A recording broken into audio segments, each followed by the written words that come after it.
मेरा नाम रिया है। मेरे जन्म के बाद मेरी माँ ने मेरे पापा से तलाक ले ली थी।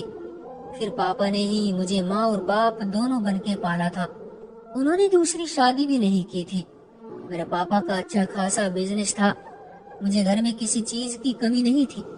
उस समय मेरी उम्र 20 साल थी जब एक दिन मैं अपनी नौकरानी के साथ एक बड़े मॉल में कुछ खरीदने के लिए गई हुई थी। खरीदारी के बाद जब बिल पे करने के लिए काउंटर पर पहुंची तो एक लड़के को देखा जो बहुत खूबसूरत था। कोई अमीर लड़का लग रहा था। मैंने बिल पे किया और जब तक मैं वहाँ खड़ी रही वो मुझे बहुत ही ध्यान से देखता रहा। मैं उसकी तरफ देखे बगैर ही मॉल से बाहर निकल आई। मैंने और मेरी नौकरानी ने पास ही एक दही भल्ले वाले शॉप से दही भल्ले खाए और फिर हम घर आ गए। इस बात को एक हफ्ता गुजर चुका था। एक शाम में टीवी देख रही थी कि फोन की घंटी बजी। मेरे जाने से पहले ही मेरी नौकरानी ने फोन उठा लिया। वो मेरे पास आई और बोली, मैडम आपका फोन है। और वो अपना नाम सुरेश बता रहा है। मैं किसी सुरेश को नहीं जानती थी। फिर सोचा कि हो सकता है पापा के ऑफिस से किसी ने कॉल की हो सकता है पापा के बारे में कुछ पूछना हो, क्योंकि उन दिनों पापा शहर से बाहर गए हुए थे। पापा का मोबाइल ऑफ होता तो अक्सर घर वाले फोन पर कॉल आ जाते थे। पापा ने इमरजेंसी के लिए ये नंबर दिया हुआ था। खैर, मैंने टीवी बंद किया और फोन सुनने के लिए चली गई। मैंने हेलो कहा तो दूसरी तरफ से कोई लड़का बोला, मैडम मैं फला मॉल से बात कर रहा हूँ। एक हफ्ते पहले आपने हमारी शॉप से कुछ शॉपिंग की थी। खरीदारी के पेमेंट करते समय आपके कुछ पैसे वहीं काउंटर पर रह गए थे। शायद आप उस दिन जल्दी में थी। बड़ी मुश्किल से आपका नंबर और एड्रेस मिला है। क्या ये पैसे आपके एड्रेस पर पोस्ट कर दूं या आप खुद लेने आएंगे? अगर आप खुद आ जाए तो मैडम हमारे लिए आसानी हो जाएगी। मैं उसकी बात सुनकर हैरान हुई क्योंकि वो झूठ बोल रहा था। मैंने उस लड़के से कहा, आप ये पैसे अपने पास ही रख लो, मुझे इन पैसों की जरूरत नहीं है। मैंने उसे जवाब देते हुए फोन रख दिया। ये आवारा लड़के जाने खुद को क्या समझते हैं। इतने दिन बाद उस हीरो को मुझसे बात करने के लिए ये बहाना सूझा। अब मुझे डर था कि ये कहीं मेरे पीछे ही ना पड़ जाए। खैर, उसके बाद उसने दोबारा मुझे फोन नहीं किया। मैंने ऊपर वाले का धन्यवाद किया क्योंकि इस तरह के लड़के तो पीछे ही पड़ जाते हैं। कुछ दिन बाद एक बूढ़ा आदमी हमारे घर आया। इत्तेफाक से मैं गेट के पास ही खड़ी थी। पूछा, बाबा जी किसे मिलना है? कहने लगी, बेटी मैं बहुत गरीब हूँ। जहाँ काम करता था उन्होंने मुझे नौकरी से निकाल दिया है। मालिक कहता है कि अब तुम बूढ़े हो गए हो, अब तुम हमारे किसी काम के नहीं हो। बेटी मैं बीए पास हूँ, नौकरी की तलाश में हूँ। मैंने कहा, बाबा जी ये तो आपके आराम करने के दिन है। वो बोले, बेटी बुढ़ापे में आराम किस्मत वालों को मिलता है। हालात से मजबूर हूँ। जब कोई करने वाला ना हो तो खुद मेहनत करके पेट पालना पड़ता है। बाबा के कपड़े बिल्कुल साफ सुथरे थे और उनका हुलिया बता रहा था कि उनका काफी अच्छे घराने से संबंध होगा। न जाने किन हालात में नौकरी तलाश करने निकले थे। मेरे दिल ने उस बूढ़े का दर्द महसूस करते हुए कहा, ठीक है बाबा जी, मैं अपने पापा से बात करूंगी। वो एक बड़े बिजनेसमैन है, कहीं न कहीं आपके लिए जगह निकाल लेंगे। फिलहाल आप ये कुछ पैसे रख लो, आपको शायद जरूरत हो। मैंने अपनी नौकरानी को आवाज दी और उसे अपना पर्स लाने को कहा। जब नौकरानी पर्स ले आई तो मैंने 2000 का नोट निकालकर बाबा जी की तरफ बढ़ाया, मगर उन्होंने लेने से साफ मना कर दिया। कहने लगे, बेटी मैं भिखारी नहीं हूँ, मैं भीख मांगने नहीं आया, मैं तो नौकरी की तलाश में घूम रहा हूँ। नौकरी मिल जाए बस यही आपकी मेहरबानी होगी। मैंने एक बार फिर उन्हें पैसे देने की कोशिश की और कहा कि आप ये रख लो, आपके काम आएंगे और आपको नौकरी भी मिल जाएगी। मगर उन्होंने इस बार फिर मना कर दिया। मैं अभी ये बात कह ही रही थी कि चौकीदार आ गया। मैंने चौकीदार को कहा कि उन बाबा जी से उनका फोन नंबर ले लो, अगर फोन नंबर ना हो तो उनसे बात करने का तरीका पता कर लो। जब पापा घर आएंगे तो मैं उनसे बात कर लूंगी। फिर सोचा शायद चौकीदार ज्यादा परवाह नहीं करेगा। तभी मैंने बूढ़े आदमी को कहा, ऐसा करना कि आप कल शाम को आ जाना, आज रात में अपने पापा से बात करूंगी, हो सका तो कल आपको उनसे मिलवा दूंगी। वो आशीर्वाद देते हुए चले गए। शाम को पापा घर आए तो मैंने उनको उस बूढ़े आदमी के बारे में बताया और कहा कि वो भिखारी नहीं था, बस उन्हें नौकरी की जरूरत है। पापा ने बड़े ध्यान से मेरी बात सुनी। मैंने कहा, प्लीज पापा, आप उन्हें काम पर रख लो, ऐसे लोगों की मदद करनी चाहिए। पापा ने मेरे चेहरे की तरफ देखा और फिर बोले, ठीक है बेटी, कल शाम को मिल लूंगा और कहीं न कहीं ऑफिस या फैक्ट्री में जगह निकाल लूंगा। अगले दिन शाम को दरवाजे पर घंटी बजी। पापा घर पर ही थे। चौकीदार ने बताया, कल वाला बूढ़ा आदमी है। पापा ने कहा, उसको अंदर ले आओ। व्हाइट ड्रेस में चेहरे पर मासूमियत लिए वो बाबा जी अंदर आए। पापा ने उन्हें एक ही नजर में पहचान लिया। ये अच्छे खानदान से संबंध रखते हैं। दो चार बातें करके कहा, बाबा जी, क्या आप मेरे घर पर रहना पसंद करेंगे? मेरी बेटी की माँ नहीं है, वो एक नौकरानी के साथ रहती है। मैं ऑफिस चला जाता हूँ, अक्सर काम के सिलसिले में दूसरे शहर भी जाना पड़ जाता है। अगर इसे कुछ काम हो तो ये मुझे फोन करती रहती है। जवान नौकरों को मैं घर के अंदर नहीं आने देता। चौकीदार गेट पर और ड्राइवर घर से बाहर होते हैं। एक नौकरानी है, वो भी शाम के समय अपने घर चली जाती है। आप घर में रहेंगे तो मुझे किसी बात की चिंता नहीं रहेगी। बाबा जी ने थोड़ा सोचकर कहा, मेरी भी एक बेटी थी, उसकी माँ मुझे छोड़कर चली गई थी। न उसे बेटी की फिक्र थी और न ही मेरी। बेटी हर समय अपनी माँ की जुदाई के गम में रहती थी। 7 साल की उम्र में उसको बिजली का करंट लगा। उस समय वो घर में अकेली थी और मैं काम पर था। मैं बराबर वाले पड़ोसियों को कहकर जाता था कि वो मेरी बेटी का ख्याल रखे, मगर वो ख्याल न रख सकी और मेरी बेटी मुझे छोड़कर इस दुनिया से चली गई। ये कहते हुए उनकी आंखों में आंसू भर आए। आपकी बेटी मेरी बेटी जैसी है। उन्होंने मेरी तरफ देखा। उन बाबा जी के दुखी होने पर मैं भी दुखी हो गई। मैंने भी माँ की जुदाई का दर्द सहा था। पापा ने भी मेरी खातिर दूसरी शादी नहीं की थी। वो मुझसे बहुत प्यार करते थे। उन्होंने ही मेरी परवरिश की थी। मेरी माँ से उनकी मोहब्बत की शादी हुई थी।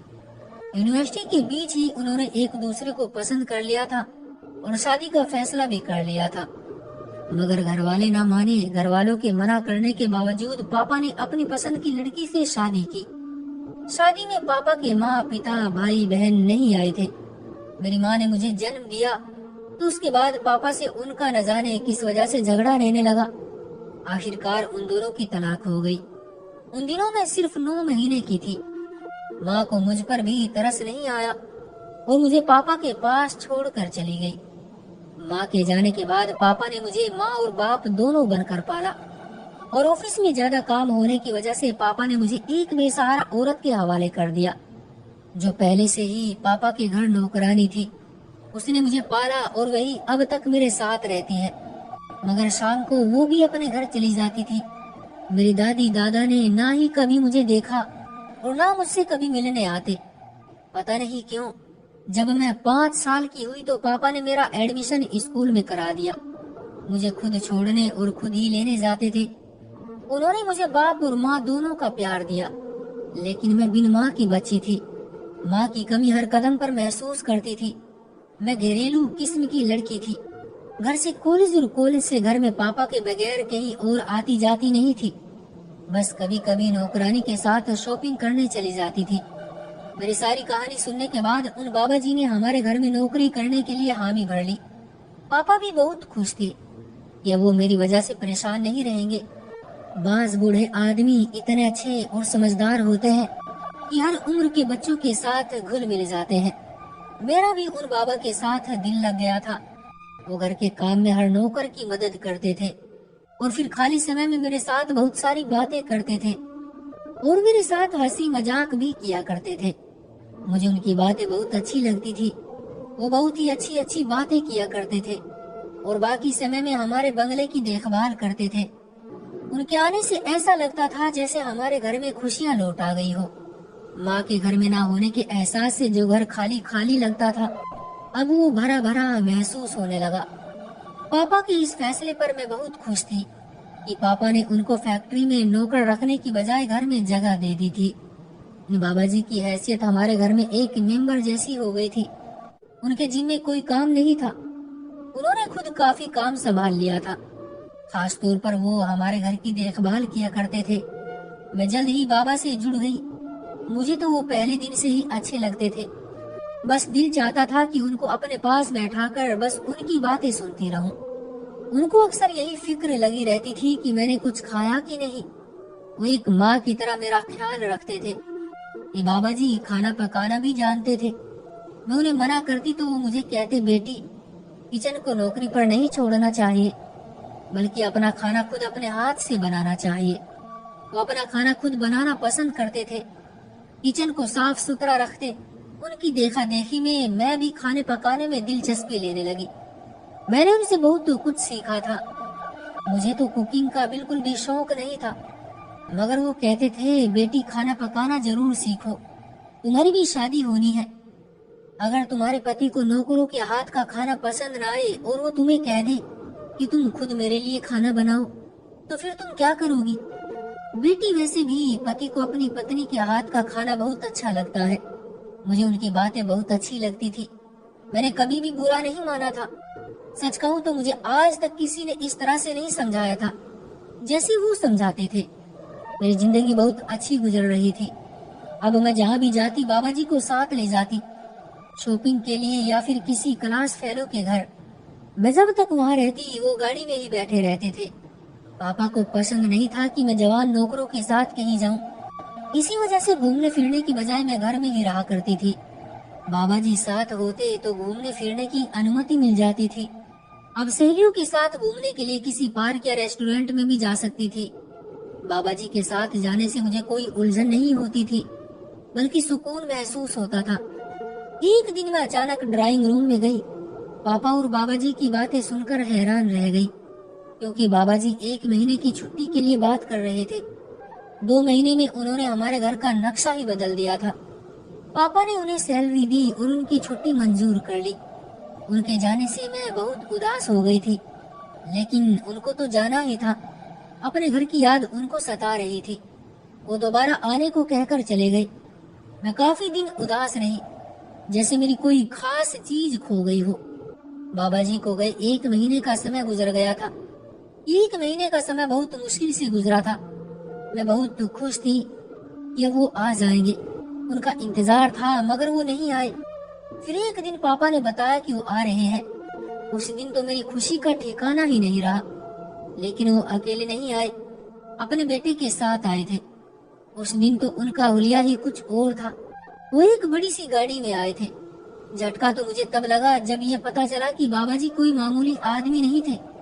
वो इस शहर के बहुत बड़े आदमी थे, और जिस मॉल में जाकर मैंने शॉपिंग की थी वो उसके मालिक थे।